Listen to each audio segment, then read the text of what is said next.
the introduction should be something like you saying something like, Welcome to the coach's office.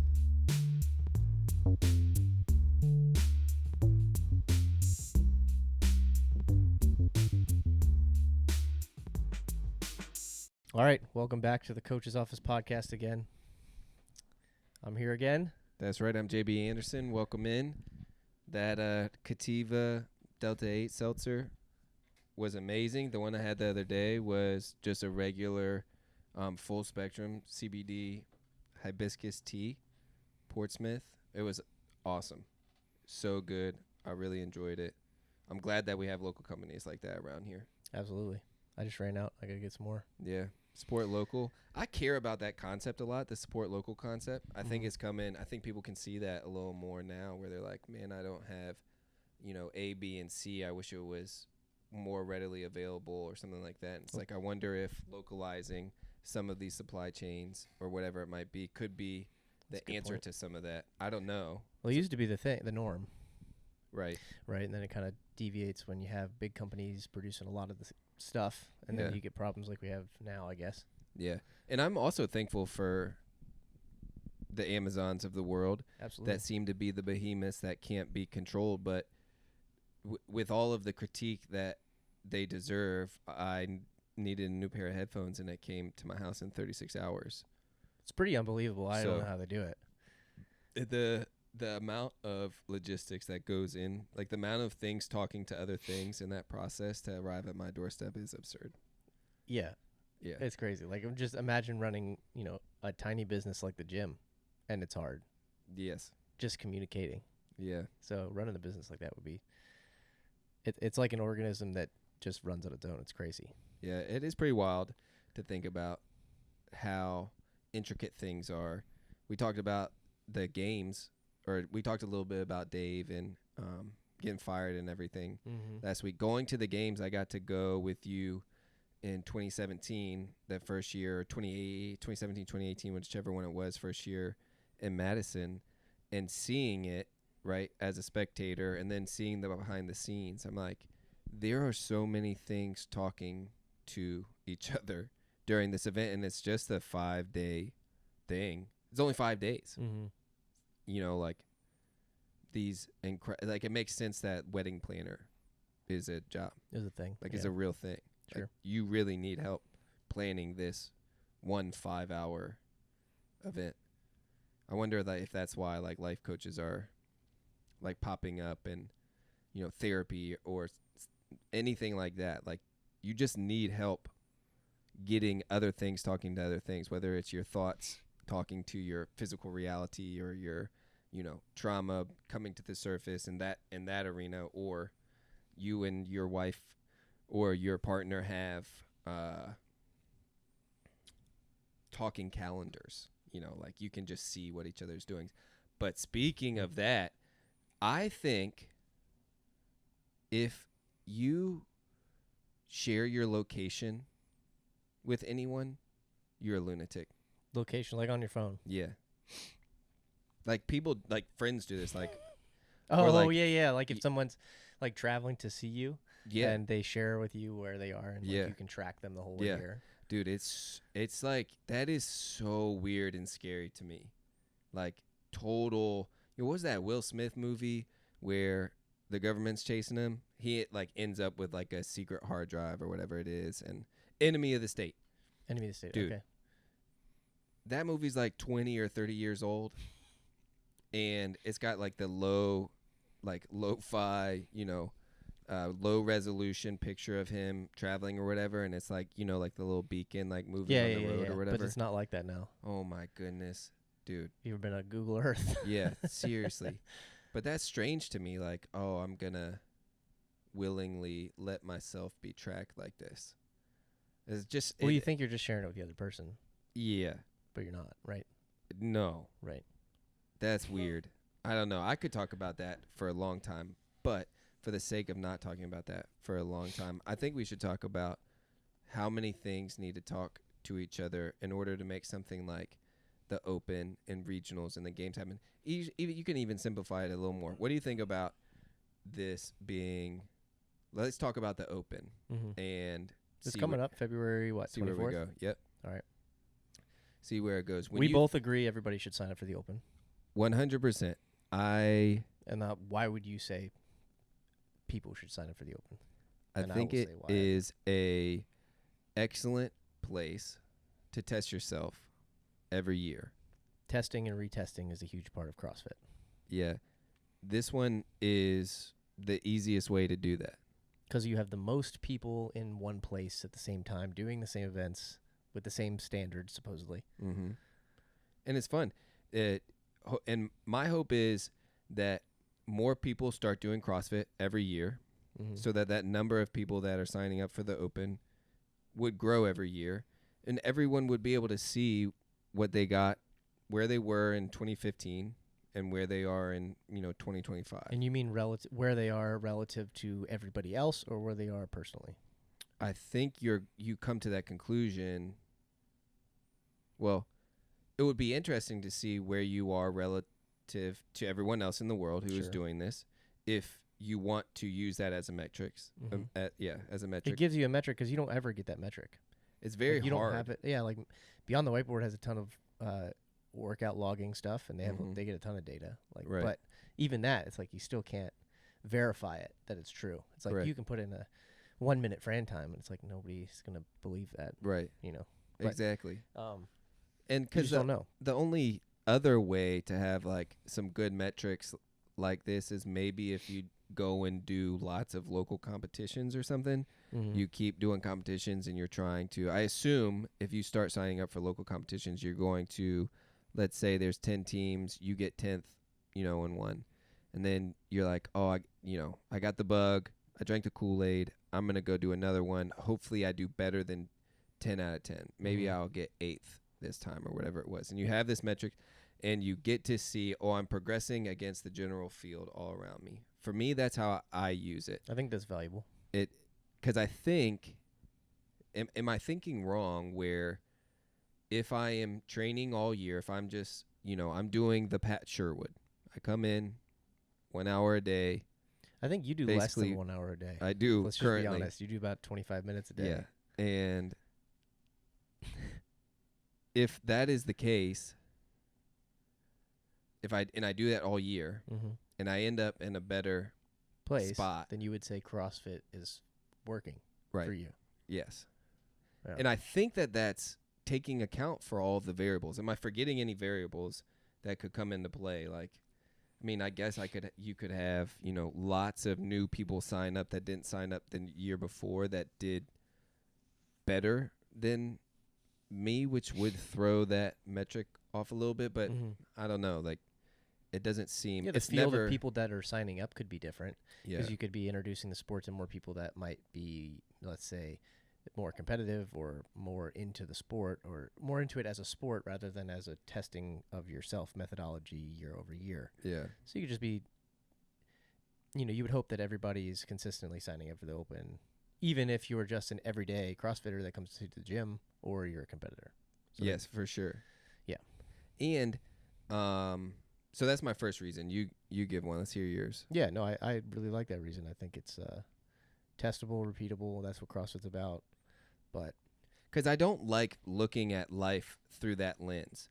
I don't walk around thinking, how do I stack up against the rest of the people around me? Right. We talked about this in a previous podcast. Right. That is a very dangerous trap for me. Even what I wear, sort of, or how I look, right? I try and really contend with that ego side of the metric of how I'm doing, how I'm feeling, my happiness, joy, peace, those sorts of things. If I'm constantly using a metric like bodybuilding, which is a subjective metric of this looks good, that doesn't look good, then it may work for a while, but I think it will disintegrate quickly. You will figure out its holes. You will figure out why it's not enough. Or you won't, and you'll continue to go to that well. You'll continue to say, well, it just couldn't. You know what?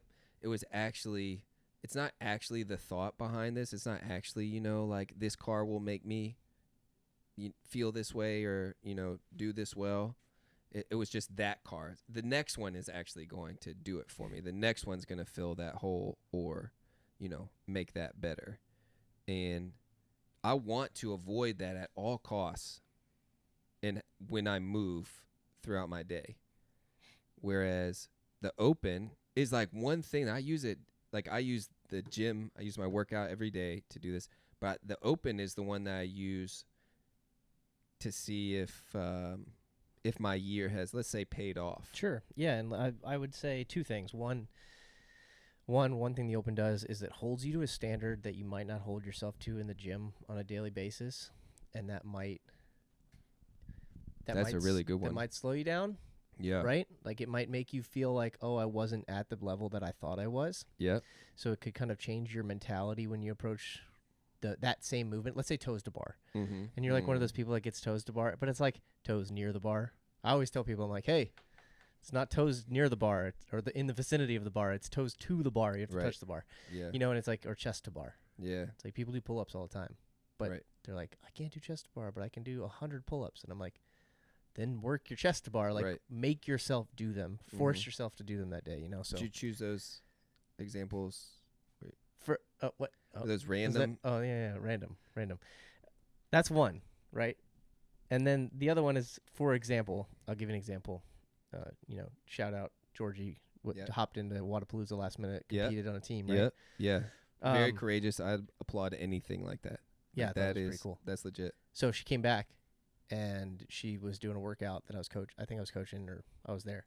And she was like stringing one or two muscle-ups together. And then she came back from Wadapalooza after they had to do muscle-ups in a competition format where your adrenaline's going. You're like, your body's firing a little different. You know how you're really sore after a competition and you're not so much after a training day? And you're like, man, why am I so sore? You don't realize that you put out a different amount of energy during the competition. Same thing with these open workouts. But Georgie came back and she's like, she strung 5 muscle-ups together, like 2 or 3 rounds in a row. Wow. And she was like all fired up. And I'm like, yeah, normally every experience that I've had when I come back from a competition, you're like rowing, and you're rowing some like crazy number of calories an hour or wattage or pace, and it doesn't feel that hard. You're like, what's going on? And it lasts for like a week, and then it wears off. Okay. Right? So it's like the open tests you, and it pushes you further than you think you can go. Like you kind of settle in mentally in your day-to-day workouts, and the open provides you that jolt out of your comfort zone. Yes. And then you come back and and maybe it pushes you to a new level. Yes. But you can't level up unless you're pushed to that level or raised to that level, and the open workout is supposed to raise you to that level. That's why I love what Dave has programmed over the years, because it's like slowly built up over time. It's not just like a jump to one thing where nobody can do it. Like it's a he slowly raised the tide and it brought up the boat, and everybody in it. It's interesting to think that someone that's starting CrossFit this year, what their first open workout will be compared to what was your first open workout? My first open workout. So we didn't have the open when I started. We just had regionals, I believe. No, I don't even remember. I don't remember my first open workout. I'm sorry. So did you do when did the open start? 7 minutes of burpees? Yes. Was that the first open? 20. I think that's 2013. But my memory's bad. I need Sam in here. Yeah, I think that's 2013. Yeah, I don't remember. I think there might have been one before then. I don't remember what was your There was first that one. one. It was. I thought that wasn't the first open, but it could have been the first open. I'm not really sure. Look that one up. But 7 minutes of burpees. Okay. All right. I feel like people would lose their minds if that was programmed as the first workout this year. The 7 minutes of burpees. Yeah. People would be on another level. I mean, they'd be better than that. Well, I mean, I would smash my time from 2013. I would smash my amount, like, easily. You think so? Oh, yeah, by probably 20 reps. AMRAP 10 minutes, 11.1 was the first CrossFit Games open workout, All 2011. Right. 30 double unders, 15 power snatch, 10-minute AMRAP. Power snatch was at 75.55. Yeah, no, I hate that workout. Oh, that workout was awful. They repeated that. That workout sucks. It's very difficult. Yeah, I would do much better. Yeah. Yeah. Means you got fitter, huh? 100%. That's pretty cool. Yep. The interest. Yeah, it's amazing to me that people are still getting fitter. I mean, it's like that's why Scott Panchik hasn't quit yet. Right. Maybe. Not quit, retired. What happened? That's kind of why. Have you talked to him yet? I haven't talked to him yet. I'll have to give him a call. We gotta get him on the coach's office. Oh, that'd be good. First interview. Yeah, what's the deal, Scott? Yeah, I like Scott a lot. for sure. If the open is a good metric for every person in the CrossFit community, why do you think someone chooses not to do it? There's fearful. Could be a guess. Fear is this ambiguous term that usually, if you're at a CrossFit gym, you're probably not very fearful in the first place. Usually. Yeah. But it's like it exposes you to a different level of uncomfortableness or like vulnerability by like placing you under a higher standard. Right. There's someone watching you, or there's everybody watching you. Right. But that's also the thing that raises people up too. Yeah. Which should factor in, but. Right. So I think the phrase, so for me, when I say everyone should do the open, everyone that is a member of Krypton should do the open. We make them the workouts on Friday. So if you're coming to work out on Friday, you're going to do the open workout. Right. So you might as well pay the whatever it is, $10 or $20 and sign up. Right. Because you get good data you get good data and it just can sits there for the year. It's fun. You're not in charge of logging that. Right. It's interesting. It's interesting leaderboarding for you. Mm-hmm. It's even more interesting leaderboarding for myself when it doesn't matter and I'm 20,000th. I'm like, man, if I had only gone 1 second faster, I would be 14,000th, right? Mm-hmm. It's like, how silly is that? However, it really does. It offers buy-in. And that's what I think is one of the more important things in CrossFit for this gym, for, extended beyond this, like just buy-in in general, like in a community. Like you want buy-in. Like you want people to believe in what you're doing. And if this is a part of CrossFit, then you should do it. So is the appropriate question, is the open a part of CrossFit? Or is it a separate thing? Like, is this a separate competition? Should we put CrossFit over here and then build a wall and then insert open regionals games? Well, wall might be a hot topic, but all that's right, a joke. barrier. I'm sorry. That's center block barrier. I don't think you can separate the two. I want it to be a wall. Yeah, that was a joke, okay. I don't think you can separate the two, and people like to try to separate the two. All right, do they operate Venn diagram-like, or are they hierarchical and we're building something now? I think that CrossFit is the foundation.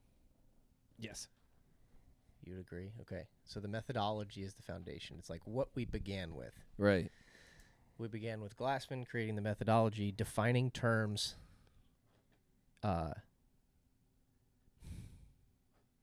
coming up with a few benchmarks, testing and retesting, functional movements versus bodybuilding movements, high intensity versus low intensity. Right. And that you have that structure, you have the framework. That's true. Let's say it's true. Let's say it's right, it's good, it's true. Yeah. If that is true, what you're going to have come from it, and there's a competitive side to it, and this competitive side kind of evolves out of it. Mm-hmm. So the intensity side, you measure it, you repeat it, then you're able to test it and retest it. And what happens when you test and retest is you have people that are trying to gain an edge over another person. Like, the whole old saying used to say men would die for points. People would die for points on a board. That doesn't mean anything. Right. But they'll push themselves, right? Right. And then you have this sport evolve out of that framework. So you have the base of CrossFit. Right. But then you have the sport that evolves, and then it becomes like this, I don't know if you want to call it you gain height on the building, or you gain branches on the tree, right? Yeah, CrossFit's the tree. Yep. And then you get the games, that's the thing that stretches out and reaches out into the world or into the community or into different areas, and you get different sponsors involved. I'm just trying to paint a picture. I think the tree is a good one. Okay. The tree's a good one then. The symbolic nature of the tree it's is definitely is very symbolic in powerful. the whole idea of CrossFit and the games. Yes. And you can't have one without the other. Like, you can't have the CrossFit Games without CrossFit, because CrossFit is the terms and is the structure and the framework that lets the games happen.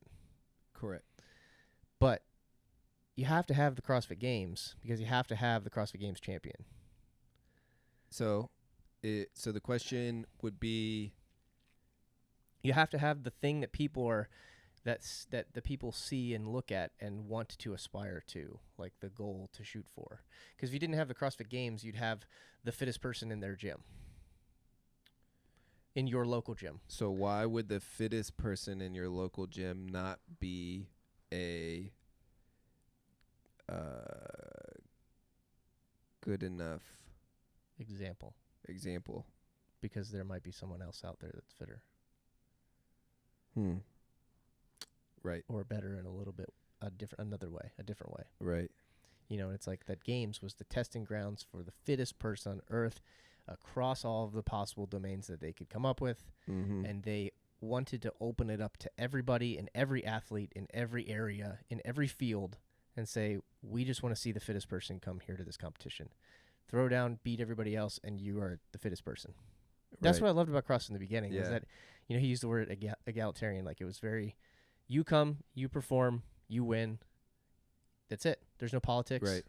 You don't have to know somebody to get on a team to, you know, be leveled up into another, you know, another stage of the competition. Like, you go and you win. That's it. Yes. That's what I love about it. Well, but yes, we want things to operate that way, which is interesting. Tell me what you think about this. The world wants itself and the things around it to operate the way that the CrossFit Games operates, in the way that you just described it. Egalitarian. Hey, show up. Yeah, it's fair. It seems just. It seems fair. It seems right. Like, all of those things combined together, right? Yes. But then when you can start adding in all these other factors that can make it unfair. Like what? You might speculate that people are cheating. Yeah, and then it kind of creeps in your head, like, oh, that's not fair. They shouldn't do that. Right. Or, oh, that person doesn't have a job. They just train all the time, so they can do that, and I can't. Right. You know, you start adding that into you start adding things like that into the equation. Like, oh, it's unfair because my circumstances aren't that person's circumstances, so I can't do what that person does. All right. That exists everywhere. Yeah, and it doesn't, and we don't even have to talk about CrossFit for that to be the case. That's what I'm saying. You know, like, did you just describe jealousy, or did you describe jealousy and something else? Like envy? What is it that causes somebody to do that? Because this is the thing that I'm most interested about in life in general. This is why we click so much. Is if we sit down, we go to lunch, and we start talking about something random, it's eventually going to end up sort of down this trail. And that's a little bit of what we want to communicate here in this podcast, just in general. Like, how there is a huge carryover between CrossFit and these ideas. Yeah, these ideas, CrossFit, and then the extended seem to all, they mesh. They link. They have some type of touch point somewhere, or they all speak to each other in some way. Mm-hmm. This one is the one that I am most intrigued by. Are you talking about this point of someone saying it's not fair, or someone saying that they can't do what the other person's doing? Yes. Okay. Like that, the example you gave was a couple of them. Like, that person trains, that person's job is to train. Mm-hmm. They don't know what that means when they say that. But however, they're trying to communicate what? Something that's unfair, or something that they could do that if their circumstances were different. Right. If I got to work out 3 times a day, then I would clearly I would win the CrossFit Games, right? Which is laughable if you know what it takes. We'll do it. Right, exactly. That's the point. It's like, oh, you can't do it. It's like, okay, well, you know, not everybody can do everything, right? Not everybody can. Yeah. This sort of comes back to me in one of the original podcasts where I'm like, this is why I had a hard time going to museums, like especially a modern art museum, where I'm like, that's paint thrown at a wall. Like, I could do that. right? But we all think that. Like, we all see you. You're my example currently to strive for in the CrossFit world. So, but I'm not an idiot. So when we work out, I'm like, hey, you do 2 to 1 reps. Like, if we're going to do this partner workout and it has 30 clean jerks in it, you're probably doing 18 to 20 of them if we're doing the weight you need to do, right? Whatever it is. Mm-hmm. So it's not going to be fair in that sense, but I want that, for you and training or whatever. But I'm getting a little off base. Sorry. A little bit, but coming back to what I'm saying. Mm-hmm.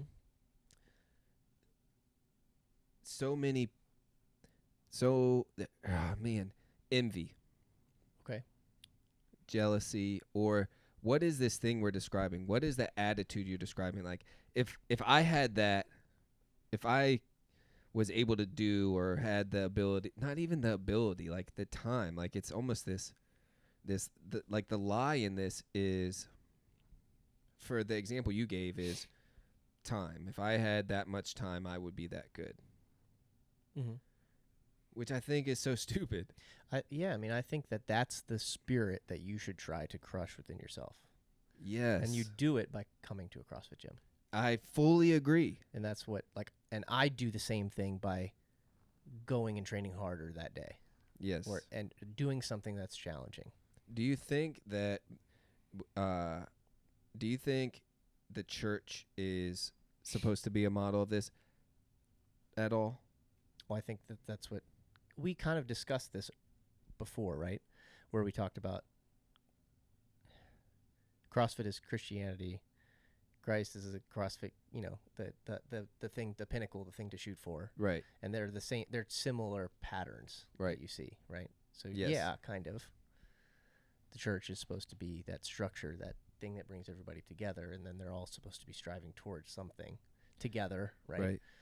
But on an individual level, just like you would if you walk into a gym, everybody's on a different level. They're at a different place, but they all respect one another, and they understand that they're all working towards this goal, and they're helping each other. They're not pointing finger and jealous and saying that person's just where they are because of their circumstances or something. So I don't know if that makes sense. It made sense to me, and I'll make it make sense to the listener. Please. The thing that is trying to be described right now is what separates Christianity from the other religions. The thing that separates Christianity is grace. Undeserved merit, right? Undeserved CrossFit Games champion status. It's sort of what is communicated in Christianity. Grace abounds, right? And then, and you can go through the Christian story pretty easily and connect it. But I have said, or we have been exploring why does grace exist in CrossFit, and that's why it's so good to have the games champion, to have the Jesus figure, right? The ultimate archetype, the best of the best, the thing to strive for, right? Because grace does exist in this playing field. Like, it exists in this arena, and therefore it's okay to have, or that thing is going to rise up in it.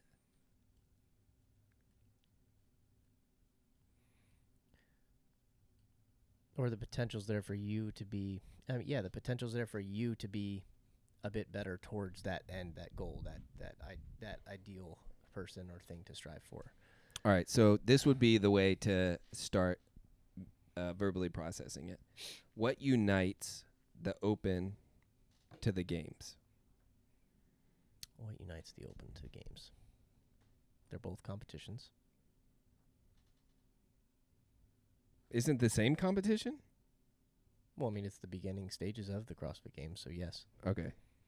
Yeah, right. I'd say it is. Sure. Okay. It's the beginning of the competition. Yeah.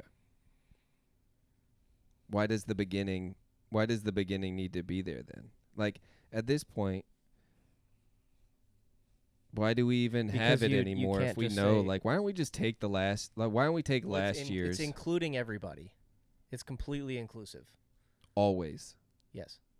So you're saying it's open. It's welcome. You're welcome to come compete. Right. There's no other. There's like the Super Bowl. You can't do that. No. I mean, no, you can't do that.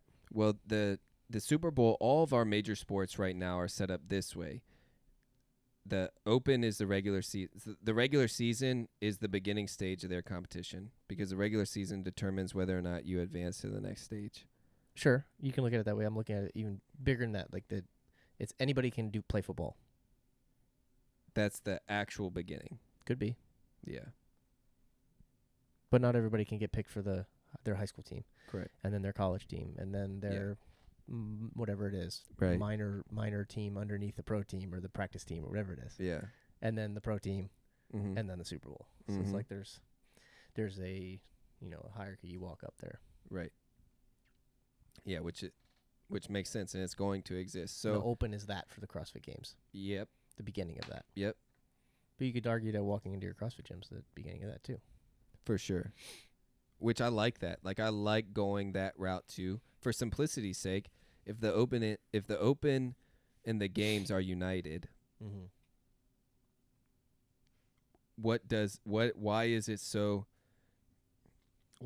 attractive? What is so electric about it? What is so from my point of view or from what do you everyday CrossFitter's point of view? Let's get your point of view. Like what do you like a lot about it rather than going philosophical, like just I love that it was all encompassing of athleticism, fitness, and endurance. Like endurance, strength, gymnastics, swimming, running, rowing, biking, like it was everything put together. And there's a little bit in here too. I've never said this to you. It's an exclusive. Your personality, right, wants a meritocratic world. I mean, you would too, I think. Right? I do too. However, we don't see the world differently, but there are certain things that we have valued over the course of our lives that when we met up, it was interesting that when we could put them together and it would be more full, more complete. One of the things was I really enjoyed sitting down, being relational, talking to somebody, getting to know them, hearing their story, those sorts of things, right? Whereas you didn't really do that, which was like all that I did for a long time. Like, hey, you want to go get coffee? Like, and, talk philosophy, right? And you're like, you want to go suffer with this barbell? I'm like, I mean, sure, not really, like, but all right. But the thing that you just said was that made me think this. I can bring it back in. It was for everyone, no matter what. There isn't another thing. It's not no matter. It's no matter what. The Open. That's it. Yeah. You know what I'm saying? And because you don't have to have anything other than your ability to try as merit to enter, that's good news for everyone. Yeah, I mean, people would hope that every organization operates that way. 100%. You don't want organizations to operate the opposite, like any way different than that. Right. There is no paywall to do this. $20 paywall. That's it. That's hilarious. Yeah. Yeah. Which? I mean, yeah. It's my first regionals was $50. I remember. $50. Yeah. It's like, oh, I gotta spend some of the money I saved to compete, but all right, I'm gonna do it. That's legit. Which one was the first regional? It would have been 2011. 2009. Whoa. Is that the Sherwood story where you like? Nice. Yeah. That's a sweet story. Old times. But yeah. That was really weird. So tell everyone how that competition was set up, because it's not set up this way anymore. Yeah. This would be really interesting. You guys might like this. So this competition was called Every Second Counts. They had done the 2008 CrossFit Games this way. The very first their second CrossFit Games. Meaning there were, at this regional that I went to in 2009, there were 5 events. 5 events. And it was just every second counts. So each event was a different time domain. They were all fairly short, like 3 minutes to 12 minutes, I think.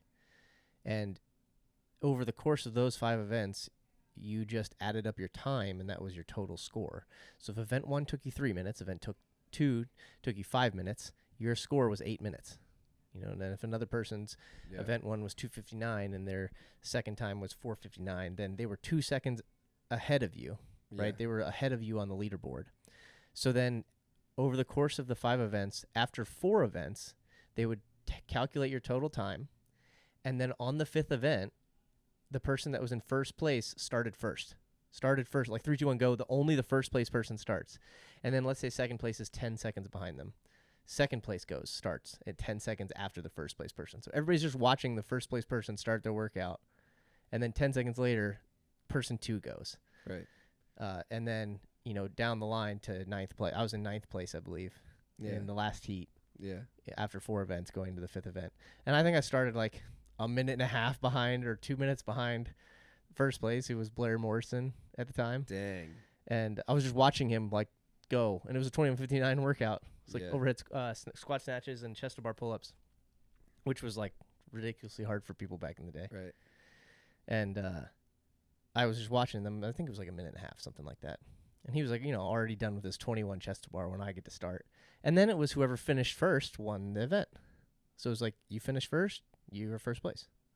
I just thought it was a cool format, and they never, they haven't repeated it since, because it's hard to factor in like the weight of like a 2K row versus a 30 clean and jerks for time. Like you can't. It's hard to factor in which one's more important than the other one.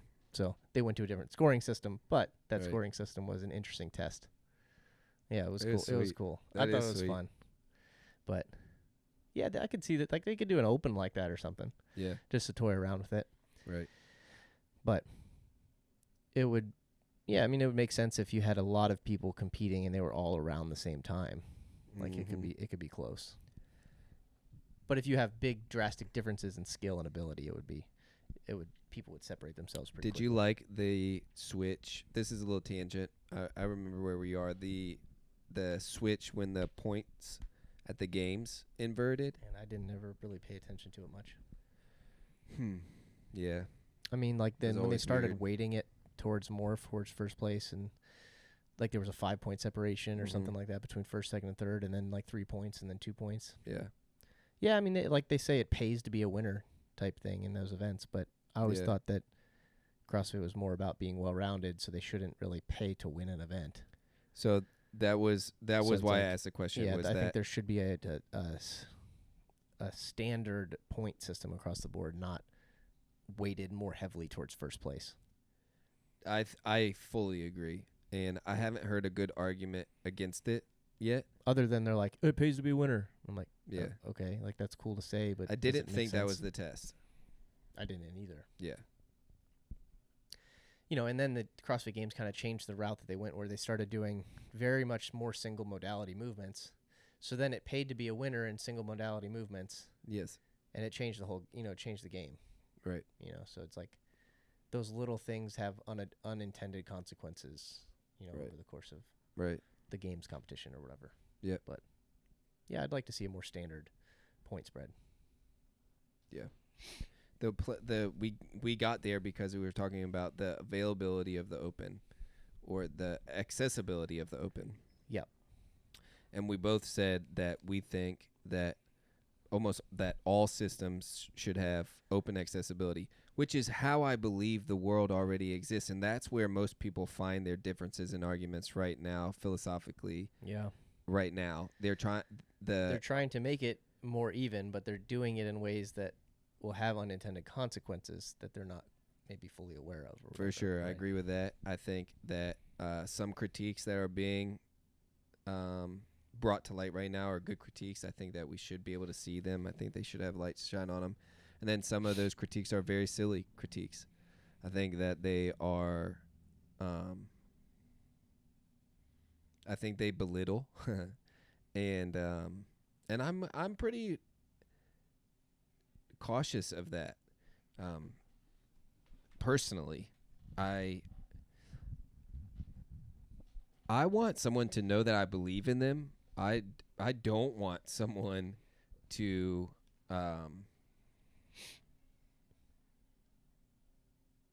think that I'm like playing favorites though, or something along those lines. Like there's a difference between being really good at something and then going and getting somebody who's not very good at something to be on your team when you're playing against somebody, so that the field could be a little could be more even, and that person has a better chance of succeeding or whatever it is. If we're playing 2-on-2 basketball, I've always been okay with taking somebody who everyone else probably wouldn't pick for their team, because I know we're going to probably be okay. Like, if we need to score 10 points, and that person probably only needs to score 1 if we're playing together. See what I'm saying? But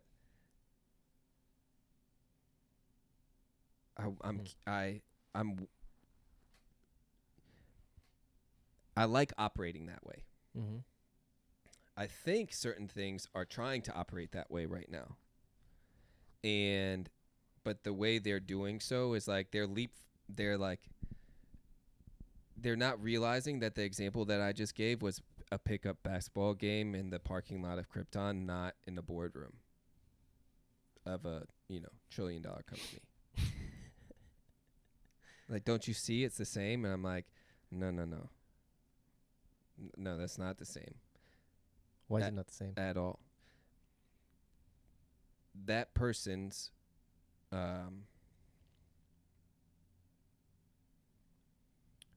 there's less room for error at that level. In the pickup basketball game? No, the pickup basketball game is a place to mess up. Yeah, sorry. There's less error. Yes, in the big company. Right. Sure. When you get to the boardroom, yeah, it's like you have more responsibility if you're.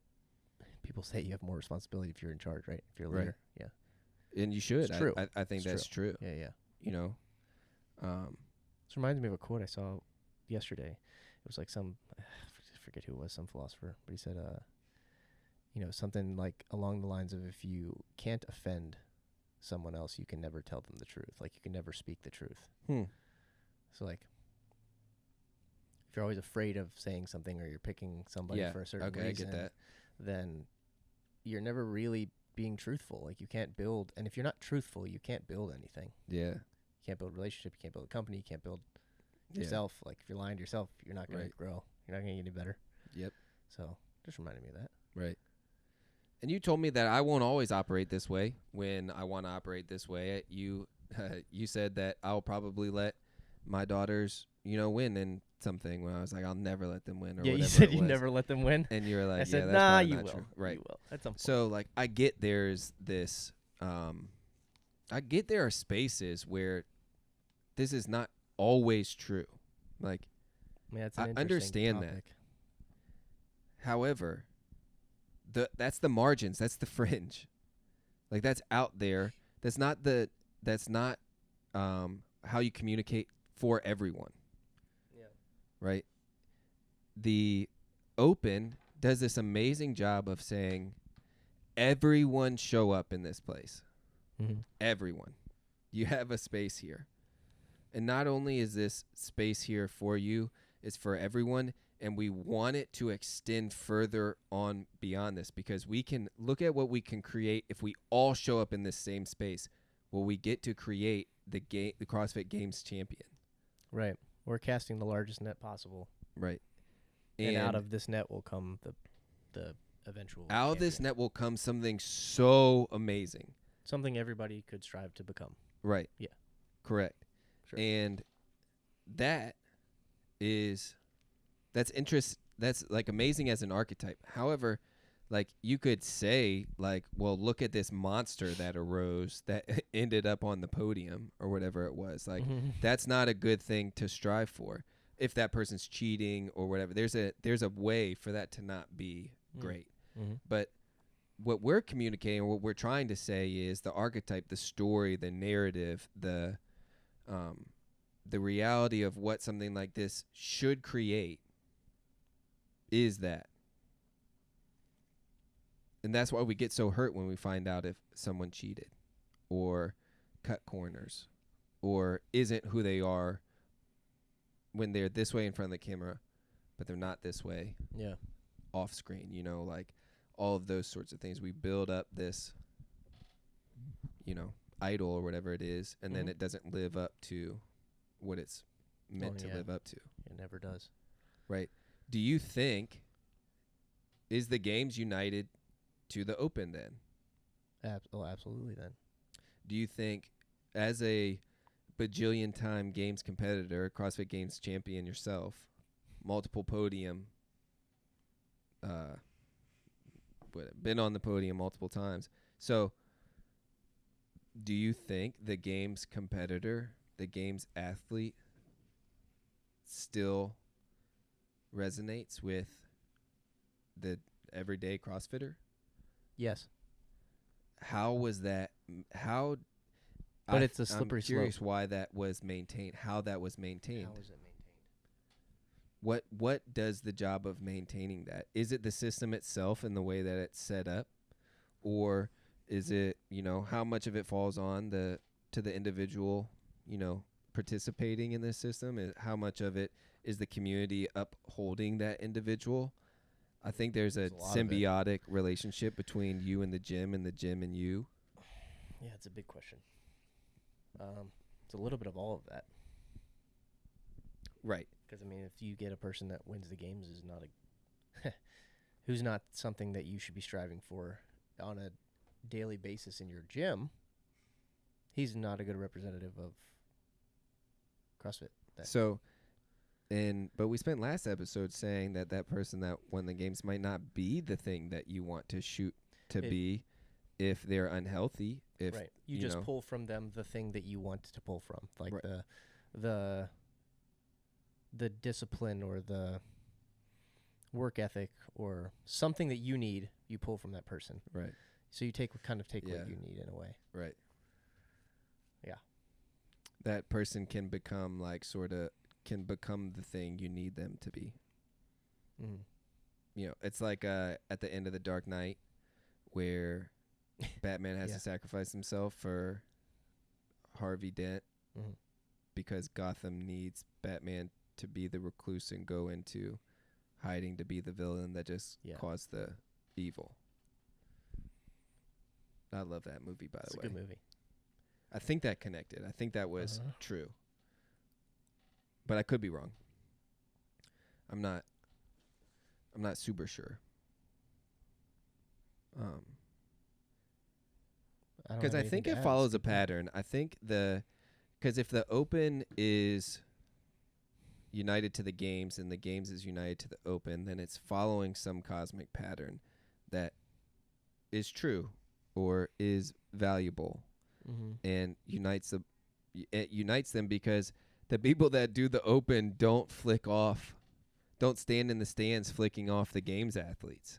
Like, why is that? Like, you're showing up to this competition that you got beat in. Why do they go watch? Right, that's what I'm saying. Like, you got beat. Right. Like, you suck. If you did the open. You're not good at this. But you go cheer the athletes and you go cheer the person that beat you? Right, so this whole system is completely different than anything else that we usually enter into. Is it? Well, in the sports arena, not really. That's why people love sports, is because it's created this thing that has broken down walls and barriers that most places in the world don't have those walls and barriers broken down. Like, very easily do those things come crumbling down in a competitive sports arena. For instance, I saw this random person. He looked nothing like me. He was definitely double my age the other day and sounded like he was speaking a different language than I speak. And he was also wearing a New York Giants hat. And within a millisecond, we were immediate friends. Oh, crazy sports fans. Just immediate. Yeah. Oh, what's up, man? He's like, we're going to get him next year or whatever he said. A couple of other things. And I was like, that's right. Whatever. Yeah. I gave him a nod. Brings you together. United in a way. Like, if he had asked me for a ride somewhere, I'd be like, yeah. I know nothing about this person. The walls, the barriers. If you want something from JV, just wear a New York Giants hat. They'll come crumbling down. People in the open that get beat, that don't make it to regionals, go and watch regionals, and then people at regionals that made it from the open to regionals, but not from regionals to the games, go to the games to watch the people that beat them at regionals. Sure. That's crazy. That's funny. That's funny. It's a good way to look at it. It's amazing. There's something connected there. They're united in a way that is so special. It's different, that's for sure. It's so different. Like, you don't see that in a business or right. Why? I've had a couple of thoughts about this, but I don't know. Somehow we don't think that, like, your success doesn't threaten my success for some reason. Like, it's success is like has its right place in the gym. Yeah, for like some in people, general. For some people. Yeah, and I'm not sure why. I don't know. Yeah, that's a really good question. Yeah, not really. Like, we were doing a workout yesterday. I started. I didn't have a pair of 70-pound You're fighting the dumbbells. workout. You're not fighting the person next to you. Right. And it's like you're united in that sense against the event. Yeah. Right? Like the old... Right. I don't know. The CrossFit Games used to seem like that to me. Right. It was like all of us athletes versus Dave Castro. Yeah. That's gone now. Yeah. Yeah. And it was a brilliant way to set it up. Like, it's a brilliant way to set the test up. It's a brilliant way to set up sort of this thing to shoot at, where it's like, yeah, it's probably going to take a little bit of craziness and a little bit of, overtraining and, whatever it is to come and beat this test. Mm-hmm. Yeah, you were fighting against the test.